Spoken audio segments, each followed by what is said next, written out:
Everyone, सभी engineering aspirants के लिए एक बहुत अच्छी खबर है। हमने स्टार्ट करा है campus tour. We'll be visiting a lot of campuses across India and जो फर्स्ट कैंपस हमने विजिट करा है that is Rayat Bahra university in Punjab. यहाँ पे बहुत सारे बीटेक स्टूडेंट्स हैं जिनके साथ हम इंटरेक्ट करने वाले हैं। आपके जो भी कॉमन क्वेश्चंस है related to engineering life, BTech CSC, हम सभी वो जानेंगे directly from the students. So बिना देरी के डायरेक्टली हम जाते हैं टू द स्टूडेंट्स।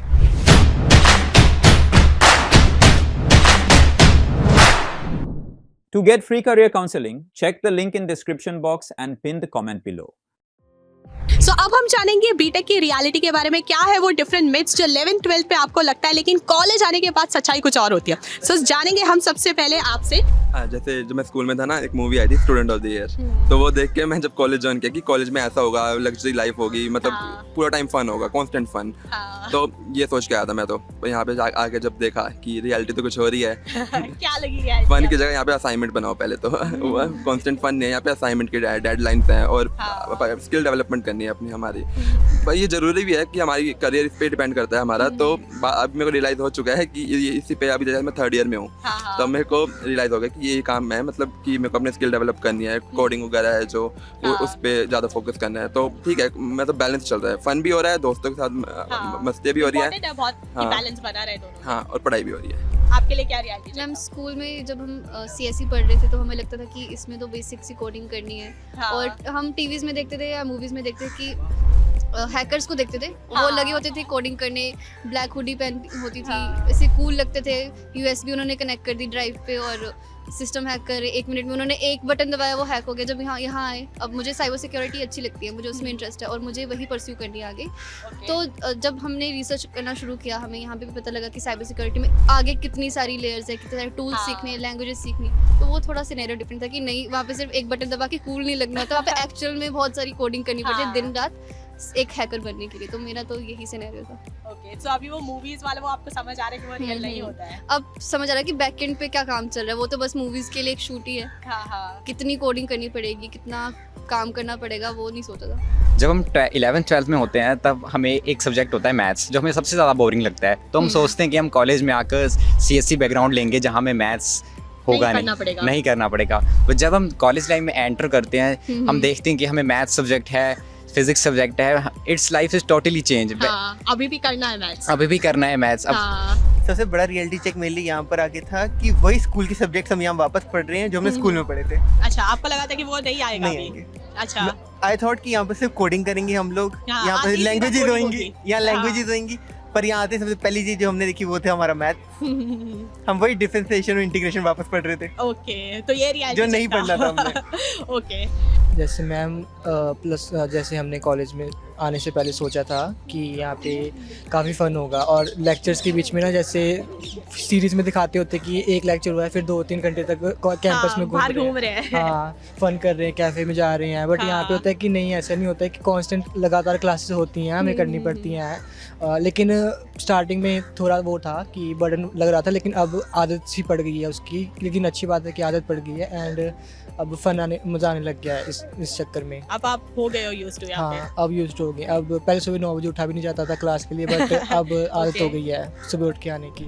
जब आप 11th-12th से फर्स्ट ईयर आते हो बीटेक सीएससी, सो कोडिंग जो लैंग्वेज है वो कितना आसान होता है, क्या चैलेंजेस रहते हैं इन द फर्स्ट ईयर? तो जैसे हम स्कूल से निकलते हैं, हमने सिर्फ बेसिक ही पढ़ा होता है, हमें HTML के बारे में पता होता है, वो भी थोड़ा थोड़ा हमने प्रैक्टिस की होती है। लेकिन जब हम कॉलेज में फर्स्ट ईयर में हमने नई लैंग्वेज पढ़ी, जैसे कि हमने C पढ़ी थी, जावा हमने शुरू की, जावा के बाद हमने बाकी लैंग्वेजेस में अपनी एक्सपर्टीज शुरू की।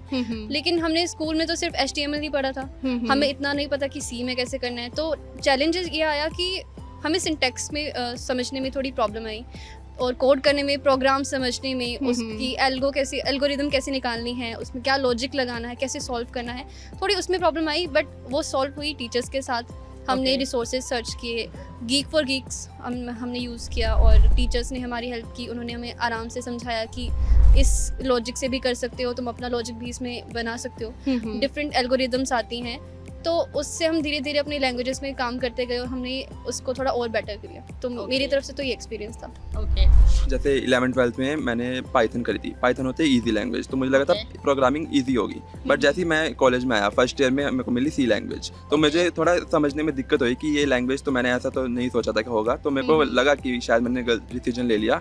बट टाइम के साथ जैसे मैंने किया, मैंने पढ़ा उसको, मैंने प्रैक्टिस करी एंड मैंने प्रोजेक्ट्स पे भी थोड़ा काम किया, तो मुझे लगा कि नहीं ये मेरा डोमेन है, यही मेरे को यही करना है। तो मतलब ईजी होता है पर थोड़ा टाइम देना होता है। बट पाइथन सीखने के बाद भी वो थोड़ा सा डिफिकल्टी हुआ था व्हेन यू स्विच टू सी। हाँ, मुझे लॉजिक्स वगैरह पता थे पाइथन की वजह से, बट मेरे को लैंग्वेज का सिंटैक्स जस्ट चेंज हो जाता है पूरा, तो इसलिए मेरे को थोड़ा दिक्कत हुई थी। बट अब बिल्कुल सॉर्टेड है, टीचर्स की हेल्प से, बाकी रिसोर्सेज ऑनलाइन बहुत अवेलेबल हैं जिससे हम हेल्प ले सकते हैं। फर्स्ट में चैलेंजेस देखो, जैसे मैं स्कूल से आया यहाँ पर, तो मैंने पाइथन पढ़ा स्कूल में इन माई 12th एंड 11th। तो जब मैं यहाँ पर आया तो यहाँ पर लैंग्वेजेस पूरी अलग थी, उनके सिंटेक्स अलग थे, क्योंकि जो पाइथन लैंग्वेज होती है उसमें सिंटेक्स बहुत छोटा होता है। वहाँ आप वर्ड टू वर्ड, हाँ वहाँ पॉइंट टू पॉइंट लिखते हो, पर यहाँ बाकी लैंग्वेज में आपको बाकी ज़्यादा लिखना पड़ता है, जिसमें ज़्यादा टाइम लगता है। तो कौन सा लैंग्वेज स्टार्ट करा आपने?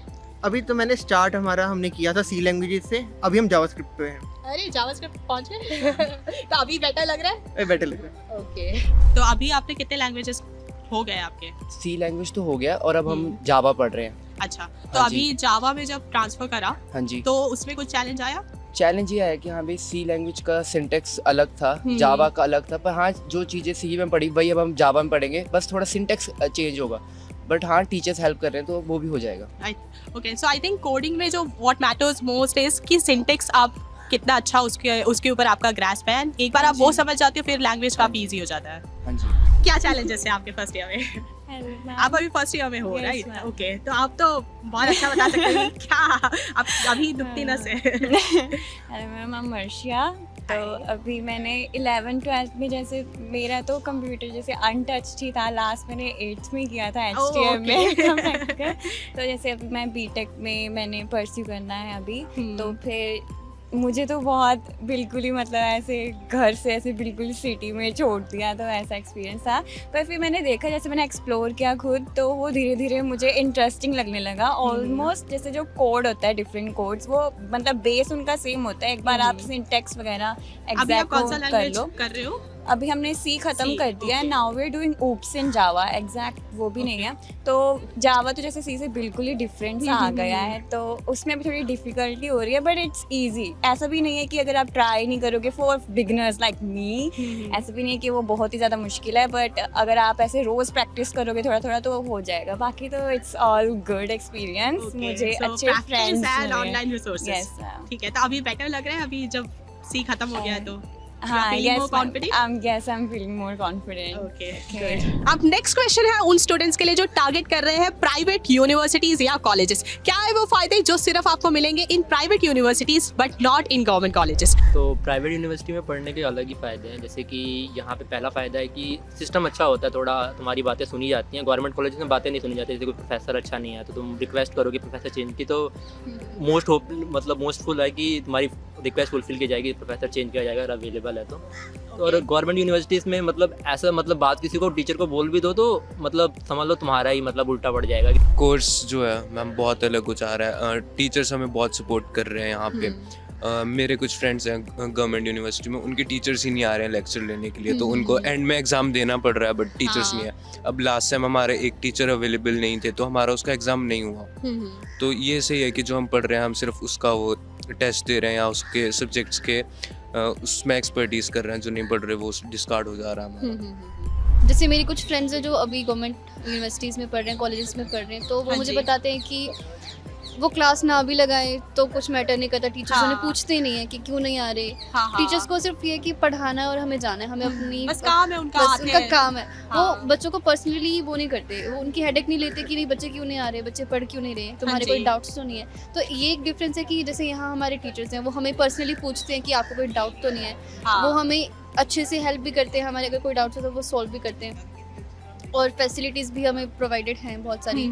तो ये तो डिफरेंस मैंने नोटिस किया कि गवर्नमेंट और प्राइवेट यूनिवर्सिटी के टीचर्स में ये डिफरेंस होता है। So the next question is कि अभी तक का कौन सा है वो सब्जेक्ट तो सबसे इंटरेस्टिंग रहा है, एंड कौन सा है वो सब्जेक्ट जो थोड़ा बोरिंग रहा हो या आपके लिए डिफिकल्ट रहा हो? मैम मेरा तो सभी इंटरेस्टिंग था, बट दो मेरे सबसे फेवरेट थे, DSA data structure algorithm and data DBMS, कि जो वो मुझे फेवरेट थे और अच्छे नंबर भी आए मेरे क्योंकि मुझे इंटरेस्ट था। मैम एकदम पॉइंट टू पॉइंट लॉजिक के साथ बताते थे, एग्जाम्पल के साथ बताते थे, सर भी ऐसे ही बताते थे। और बोरिंग मैम मेरा ऊप्स इन जावा रहा क्योंकि उसमें थोड़ा सा मुझे प्रॉब्लम आता था। टीचर सपोर्ट करते क्या थे। दिक्कत हो रही थी उसमें? उसमें मैम मुझे कोडिंग का थोड़ा सा वो हो रहा अच्छा। था कि मतलब कि बैलेंस नहीं हो रहा था उसमें, तो इसलिए वो बोरिंग था मेरा ऊप्स इन। तो DSA and And DBMS are the best subjects for you. Yes सबसे इंटरेस्टिंग सब्जेक्ट जो था वो तो प्रोग्रामिंग लैंग्वेज थी और उसके बाद मैथ्स था।